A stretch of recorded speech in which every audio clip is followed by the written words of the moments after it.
Hello my dear student, welcome again in my YouTube channel and this is Ankit Tiwari and you are watching me on the platform of student learning classes. Today we will discuss about the second lecture of the biology class 10th where name is life process and if you are new in this channel so please do subscribe and press the bell icon by which you can easily gain the notification of next video.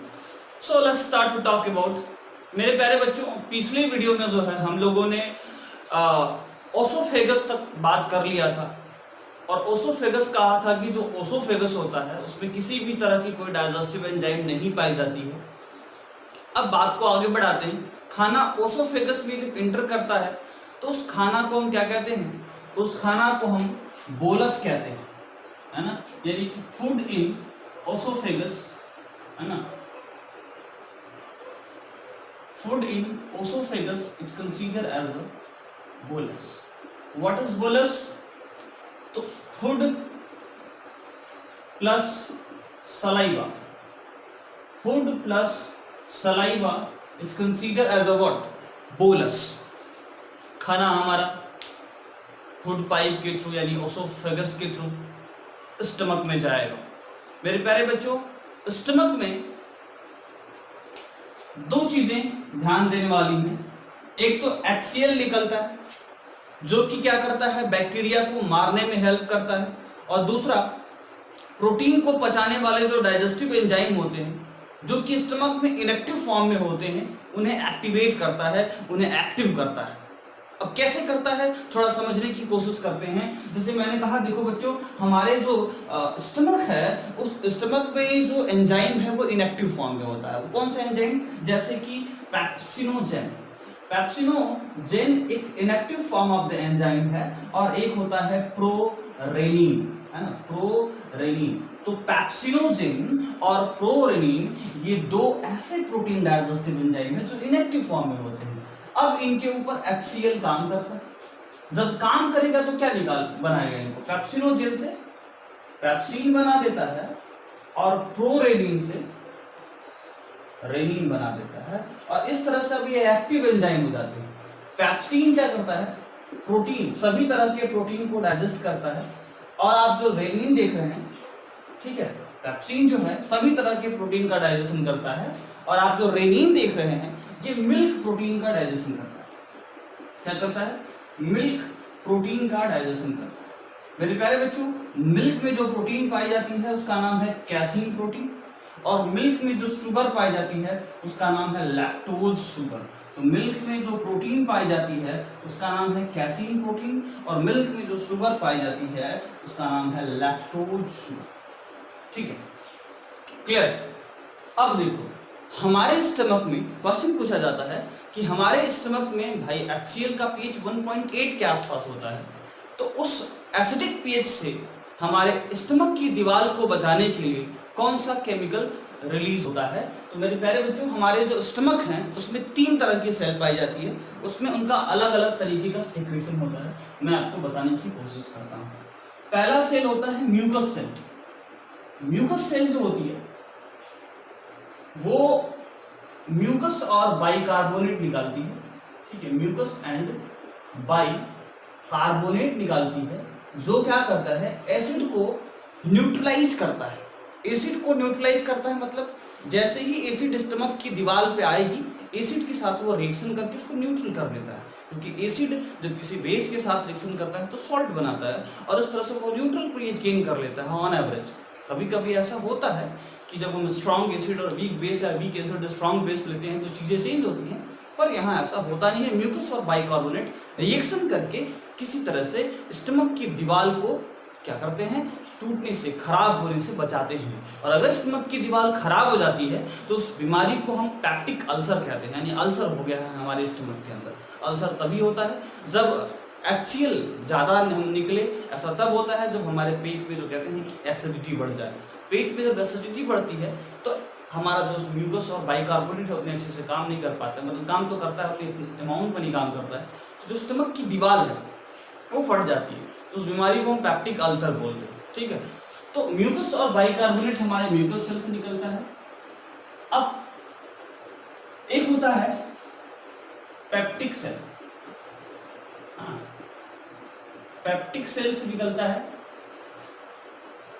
Pepsin और pepsinogen कह सकते हैं, pepsinogen और prorenin निकलता है। हाँ। और एक होता है ऑक्सिंटिक सेल। क्या होता है? एक होता है ऑक्सिंटिक सेल, इससे निकलता है HCl। अब HCl का यहाँ दो रोल, पहला तो ये बैक्टीरिया को किल करता है, ठीक है, पहला क्या करता है? बैक्टीरिया को किल करता है। और दूसरा काम क्या करता है? जो इनएक्टिव एंजाइम है उन्हें एक्टिव करता है, यानी कि इनएक्टिव एंजाइम को एक्टिव करता है। तीसरा काम क्या करता है? विटामिन B12 के एब्जॉर्प्शन में हेल्प करता है ना, विटामिन B12 के एब्जॉर्प्शन में भी हेल्प करता है, क्योंकि यहां से एक फैक्टर निकलता है castle intrinsic factor, castle intrinsic factor. और कैस्टल इंट्रिंसिक फैक्टर ही क्या होता है? विटामिन B12 के एब्जॉर्प्शन में हेल्प करता है। HCl का कोई रोल नहीं होता है। इस ऑक्सिंटिक सेल से ये मैटर निकलता है ना, कैस्टल इंट्रिंसिक फैक्टर ऑक्सिंटिक सेल से निकलता है जो विटामिन B12 के एब्जॉर्प्शन में हेल्प करता है। तो HCl का दो काम हुआ, एक तो बैक्टीरिया को किल करता है, दूसरा इनएक्टिव एंजाइम को एक्टिव करता है। अब क्वेश्चन क्या पूछा जाता है कि क्या स्टमक के अंदर भी कार्बोहाइड्रेट का डाइजेशन होता है? आंसर है नहीं होता है। माउथ में 30% कार्बोहाइड्रेट का डाइजेशन हुआ था। मैंने पहले ही बताया था कि हमारे 3 फूड के मेन कंपोनेंट होते हैं, जिसमें कार्बोहाइड्रेट अगर डाइजेस्ट होता है तो ग्लूकोज बनाएगा, प्रोटीन अगर डाइजेस्ट होगा तो अमीनो एसिड बनाएगा, और अगर फैट डाइजेस्ट होता है तो फैटी एसिड और ग्लिसरॉल बनाता है। डाइजेशन क्या होता है? मैंने कहा कि ये एक ऐसा प्रोसेस होता है जिसमें हम किसी कॉम्प्लेक्स मैटर को, यानी कि हमारे जो फूड का जो कॉम्प्लेक्स सिस्टम है उसको तोड़ करके सिंपलर फॉर्म में कन्वर्ट करते हैं। इस फेनोमेना को डाइजेशन कहते हैं। अगर डिफाइन किया जाए तो कहते हैं कि process of conversion of complex food material into the simpler absorptive form in the presence of digestive enzyme is considered as a digestion. Clear है? अब आगे बढ़ते हैं। अगर इतना आपको समझ में आता है तो अब जो हमें सीखना है वो ये सीखना है कि अगर फूड स्टमक में चला जाता है और स्टमक में वो एसिड से मिल जाता है, उसका नाम हो जाता है काइम। क्या नाम हो जाता है? Crime, CHIME। उसका नाम हो जाता है काइम, यानी food in stomach are known as a crime. पहला क्वेश्चन। दूसरा question, how many % of the carbohydrate are digested into the stomach? नील, 0, एक भी % डाइजेशन नहीं होता। How many % of fat are digested into the stomach? बहुत नील होता है। क्यों? क्योंकि थोड़ा बहुत जो है फैट के डाइजेशन के लिए एंजाइम वहां निकलता है, बट निग्लेक्जिबल, बहुत निग्लेक्जिबल अमाउंट फैट के डाइजेशन के लिए जो है वहां से एंजाइम निकलता है। बट कार्बोहाइड्रेट को डाइजेस्ट करने के लिए स्टमक से किसी भी तरह की कोई डाइजेस्टिव एंजाइम नहीं निकलती। ये दिमाग में आपको सेट करके चलना है, ठीक है? अच्छा, एक क्वेश्चन भी पूछा जाता है कि स्टमक में प्रोटीन डाइजेस्टिव एंजाइम है जो एसिडिक पीएच पे काम करता है, और इंटेस्टाइन में भी एक डाइजेस्टिव एंजाइम होगा। यहाँ पेप्सिन है, वहाँ ट्रिप्सिन होगा। यहाँ क्या है? पेप्सिन है, और वहाँ क्या होगा? ट्रिप्सिन होगा, जो बेसिक पीएच पे काम करेगा। हमारा डाइजेशन कैसे होता है? पहले एसिडिक होता है, बाद में अल्कलाइन होता है। एसिडिक मतलब जिसका पीएच 7 से कम हो उसको एसिडिक बोलते हैं, और जिसका पीएच 7 से ज्यादा हो उसको बेसिक बोलते हैं। पीएच का मतलब क्या होता है? Power of hydrogen. क्या कहने का सेंस है पावर ऑफ हाइड्रोजन?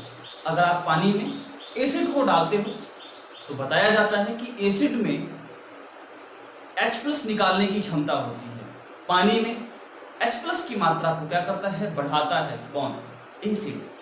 अब जितना ज्यादा एसिड हो H+ होगा उतना ज्यादा उसमें H+ का पावर होगा, और H+ एसिडिटी को डिसाइड करता है। जितना ज्यादा H+ होगा वो उतना ज्यादा एसिडिक होगा। इसको पीएच बोलते हैं, पावर ऑफ हाइड्रोजन बोलते हैं, ठीक है? तो चलिए आगे बढ़ते हैं और सीखते हैं। हमने कहा मेरे प्यारे बच्चों, अगर बात को और फील किया जाए और आया जाए इंटेस्टाइन में, तो इंटेस्टाइन का एक डायग्रामेटिक रिप्रेजेंटेशन समझने की कोशिश करते हैं, फिर चीजें हमारी फील आ जाएंगी। ये रहा आपका stomach, vascular bag like structure, ठीक है? और इसी से ऐसे इस तरह का एक स्ट्रक्चर होता है जिसे हम इंटेस्टाइन का नाम देते हैं। यहाँ से हमारी एक लार्ज इंटेस्टाइन बनती है, ठीक है। यह है हमारा लार्ज इंटेस्टाइन और यहाँ एक स्ट्रक्चर बन जाता है, ये है रेक्टम और ये है रेक्टल वॉल यानी ओपनिंग, ठीक है। तो अगर आप ध्यान से देखिए तो ये है हमारा स्टमक और यहाँ पाया जाता है वॉल्व। इस वॉल्व का काम क्या होता है? वॉल्व का काम होता है फूड ओसोफेगस से स्टमक में आए पर स्टमक से ओसोफेगस में ना जाए, क्योंकि यहाँ पीएच जो है 1.8 के आसपास होता है और अगर ये एसिडिक सिस्टम अगर हमारे ओसोफेगस में चला जाएगा तो जलन पैदा करता है। आप कभी कभी आप वोमिटिंग हो जाता है, कभी कभी जो है ये वॉल्व उल्टा हो जाता है, आपका फूड क्या होता है ओसोफेगस में चला जाता है तो आपको जलन महसूस होता है, या कभी ज़्यादा खा लेते हैं या कभी आपकी पेट में बहुत ज़्यादा एसिडिटी हो जाती है तो आपका ये जो ट्रैक है फूड पाइप है उसमें जलन होने लगता है। उसके पीछे रीजन यही है, ठीक है। एक वॉल्व यहाँ भी पाया जाता है इंटेस्टाइन वाले सिस्टम में। आपको बता दें इंटेस्टाइन का दो हिस्सा होता है, एक होता है स्मॉल इंटेस्टाइन और एक होता है लार्ज इंटेस्टाइन। स्मॉल इंटेस्टाइन को तीन भागों में बांटा जाता है, DJE, डाउडेनम, DJI, डाउडेनम, जुजेनम और इलियम। डाउडेनम, जुजेनम और इलियम तीन हिस्सा होता है हमारे स्मॉल इंटेस्टाइन का।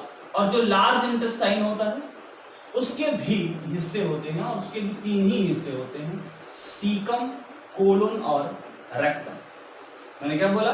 स्मॉल इंटेस्टाइन का तीन हिस्सा, डोडेनम, जुजेनम और इलियम, DJI। और अगर बात करते हैं लार्ज इंटेस्टाइन का तो CCR, सीकम, कोलन और रेक्टम। देखिए ये जो दिख रहा है ये है सीकम, असेंडिंग, फिर उसके बाद ट्रांसवर्स, फिर डिसेंडिंग। इधर होता है कोलन और फिर आगे आ जाता है रेक्टम। एक बार चेक कर लेते हैं, ठीक है।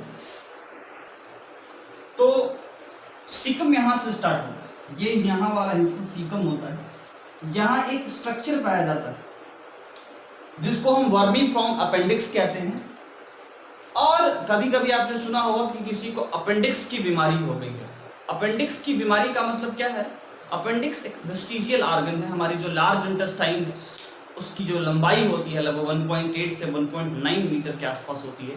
यानी उसको जो है रेस्ट जो है उसकी साइज बहुत कम हो जाती है, क्योंकि हम खाना पका के खाते हैं तो हमारे बॉडी में लार्ज इंटेस्टाइन का कोई खास रोल नहीं रहता है। पर ये जो सीकम है उससे जस्ट बगल में वर्मीफॉर्म अपेंडिक्स पाई जाती है, जो हमारा लार्ज इंटेस्टाइन का वेस्टिजियल पार्ट है। अगर अपेंडिक्स की बात किया जाए तो वहाँ अगर भोजन इकट्ठा हो जाता है तो वहाँ कभी कभी इन्फेक्शन हो जाता है और उस बीमारी को अपेंडिसाइटिस कहते हैं। कंफ्यूज होने की जरूरत नहीं है, कभी लोग कहते हैं हमें अपेंडिक्स हो गया, तो अपेंडिक्स सबके जो है स्टमक के इंटेस्टाइन के अंदर होता है ना। सभी के इंटेस्टाइन के अंदर क्या है? अपेंडिक्स पाया जाता है। पर क्या है, थोड़ी सी प्रॉब्लम ये है कि अगर वहाँ कभी कोई फूड अगर जाकर के चिपक जाए तो वहाँ इन्फेक्शन के चांसेस हो जाते हैं, इन्फेक्शन होने का पॉसिबिलिटीज हो जाता है, जिस बीमारी को हम वर्मी फ्रॉम अपेंडिक्स ना कह करके हम उस बीमारी को क्या कहते हैं? अपेंडिक्साइटिस कहते हैं। उस स्ट्रक्चर को वर्मी फ्रॉम अपेंडिक्स कहते हैं और उस बीमारी को अपेंडिसाइटिस कहते हैं। बात को आगे बढ़ाया जाए और चीज़ों को फील किया जाएगा और अच्छे से।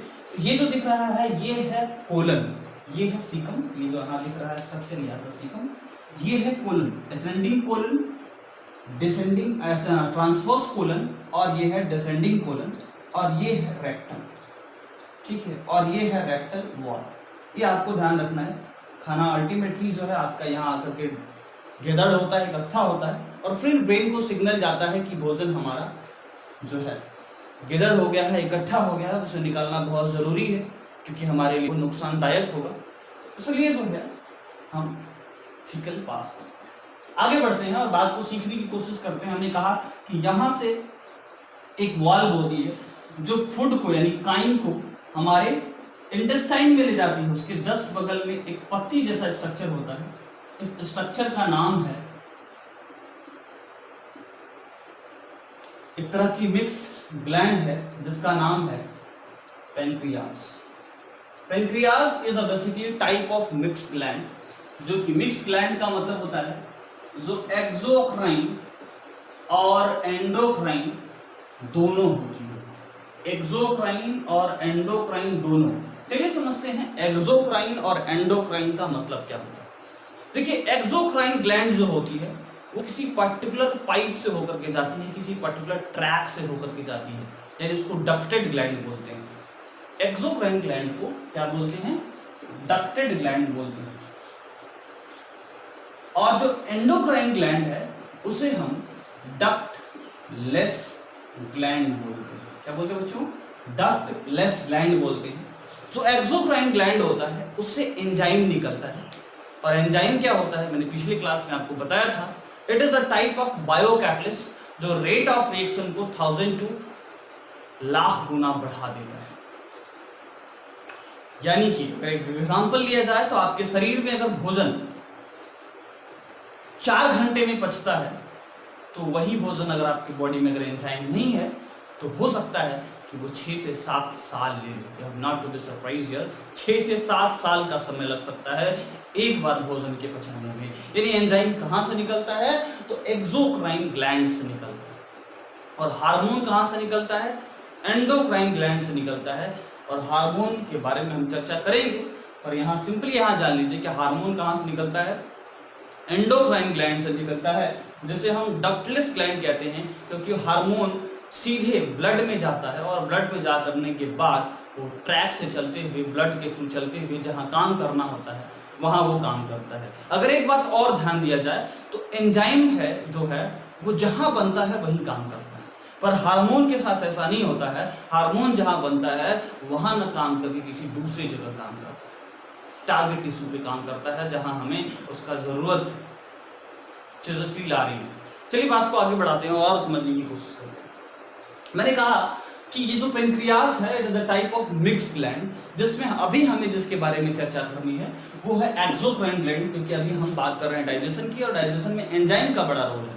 कहा जाता है कि पेनक्रियाज एक ऐसी ग्लैंड है जिससे कंप्लीट डाइजेस्टिव एंजाइम निकलता है। अब बच्चों को बड़ा कंफ्यूजन होता है कि इसमें जो डाइजेस्टिव एंजाइम निकलता है उसे हम याद कैसे करें। बच्चों हम आपको ट्रिक देंगे, बेसिकली कुछ पार्ट जो है क्लास 11 के हैं, पर समझने के लिए, आपको समझाने के लिए हम उस चीज़ को यहाँ यूज कर रहे हैं, और आई होप बहुत समझ में आएगा। ठीक है, तो चलिए ध्यान देते हैं और चीज़ों को फील करने की कोशिश करते हैं। देखो बच्चों, हमारे जो पेनक्रियाज है उससे निकलने वाला एंजाइम होता है टीसी पाल नारायण। टी मतलब होता है ट्रिप्सिनोजेन, सी मतलब काइमोट्रिप्सिनोजेन,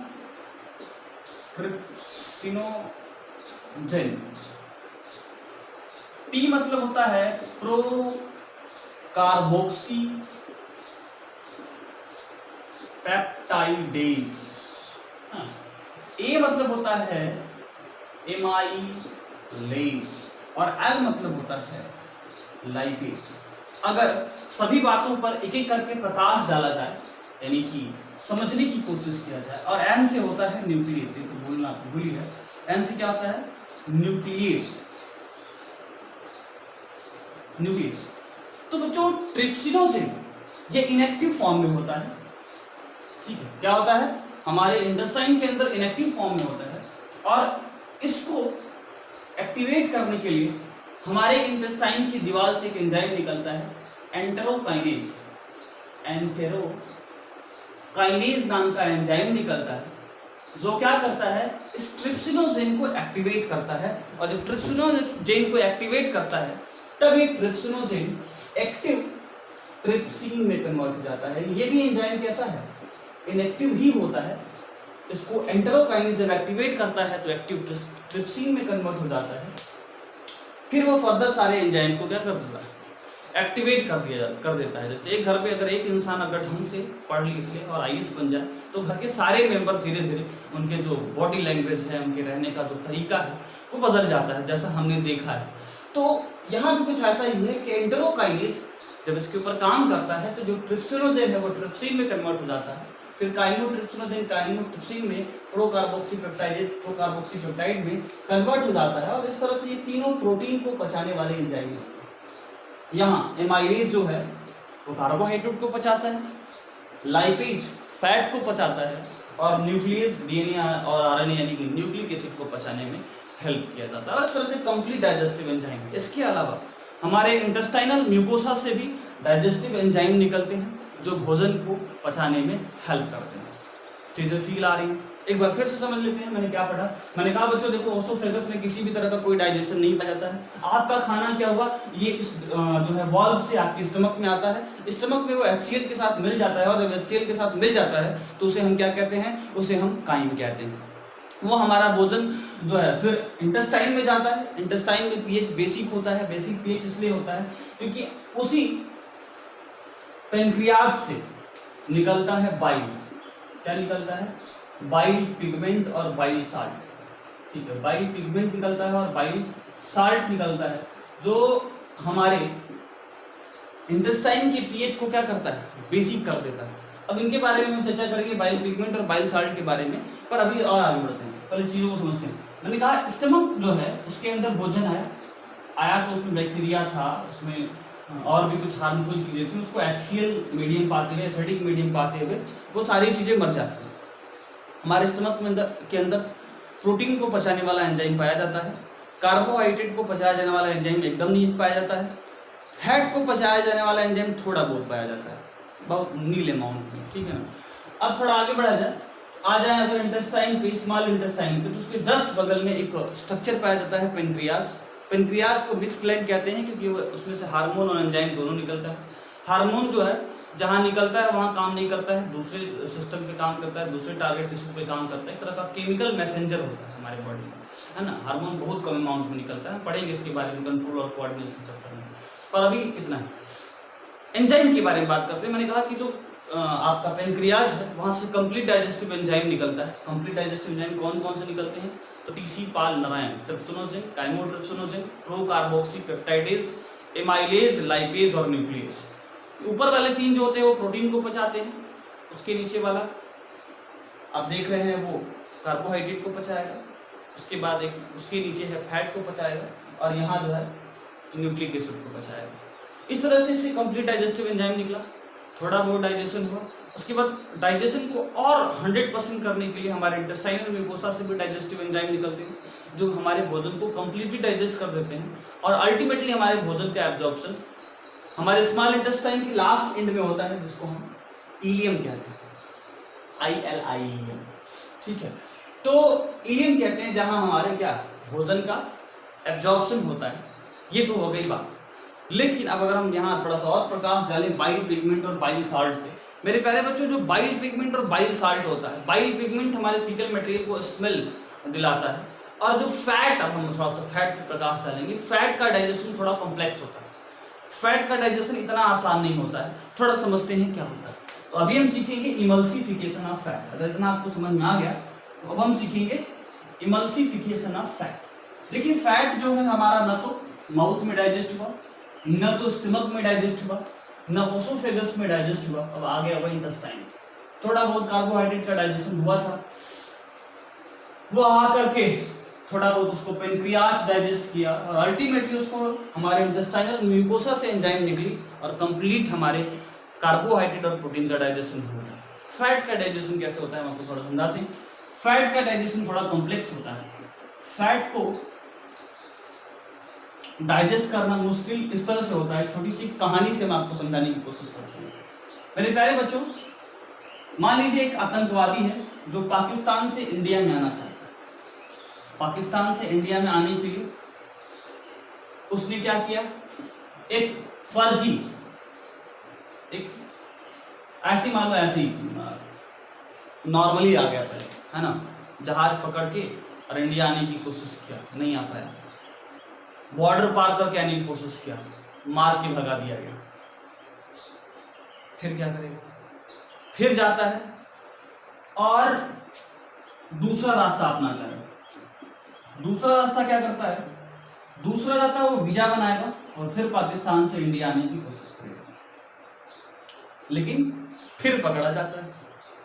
तीसरा स्टेप पे वो क्या करेगा, अब पाकिस्तान से इंडिया आने के लिए वीजा बनाएगा और पाकिस्तान से नेपाल जाएगा या ऐसे जगह पे जाएगा जहां से इंडिया आना आसान हो, और नेपाल से फिर इंडिया आ जाएगा। क्यों?